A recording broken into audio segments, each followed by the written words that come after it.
All right, well, we got a few minutes before the open this morning, so I'm going to try to rip this off really quick. If I don't get it done in time, then I'll have to wait till after the close in order to update. But just wanted to run through the peak double top yesterday on an intraday level in the S&P E-mini because it was a really classic example of both the pattern itself and the follow through you can expect from this kind of pattern. Obviously, we've been talking about going short for a while. The market was squeezing. We had our gap down. I took a short in that opening bar. I saw a beautiful move down to support. Then support was able to hold. The market rallied to resistance and then broke out into a squeeze. Once that squeeze kind of matured, you saw the market reach up into the gap left from the 420 gap down, and it actually, if I bring out my trend tool here, came up to test areas of chart resistance from the lows of the 17th. Then we saw a sell-off. People probably took some shorts there. People then obviously were looking for pullbacks, took longs off the 30-minute, excuse me, pullback here. Market ran up to the upside. Likely that those day traders would have been skittish, so they're probably not looking for a giant trend move, and instead they were aggressive to take profits into the highs. That selling pressure, along with people who missed the initial drop-off here at resistance and are looking at the market as a short, took that breakout and immediately just stuffed it in a bag, threw it in the river. You can see how quickly after the breakout occurred, the market rolled over and formed a big topping tail.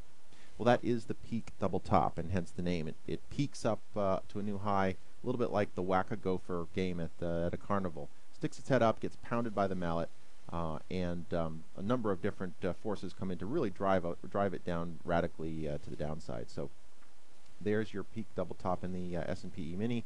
Obviously a very violent sell-off bar, gave me a really good solid open profit, very much the same as I had at the end of this day. So we're kind of running through the same scenario. Essentially today is either a do or a die day. We're going to see the market gap up just slightly. And if the market sells off, breaks through this moving average support and closes with a red bar, actually if I go to a daily chart here, you can see this a little bit better. We have a topping tail here on the daily. That's the day I took my short. Now, this bar, of course, is just pre-market action, so we can kind of ignore that. But if that closes as a strong red bar, it's going to take out the moving average support on the daily, and I think that will trigger a pretty long and sustained hemorrhage to the downside. But very much like the previous day, I nailed this short. I got all that movement. And then the next day, I was in the same position. I waited for that breakdown to occur. Obviously, this time we saw a squeeze move. We saw a little bit of support at the 20-period moving average, and the market closed in the green. So I'm in the same boat now. I'm waiting for the breakdown move. If the market closes weak, I'm golden. If it closes either as a little green bar like we see here, or as a doji, or as an actual hammer as we saw in this session, then I'm a dead duck, and it's time to either take a loss or a small scratch profit if I can manage it and walk away ready for the next trade. So there you have it. Intraday setup, daily objective, gives you just a sick risk to reward ratio.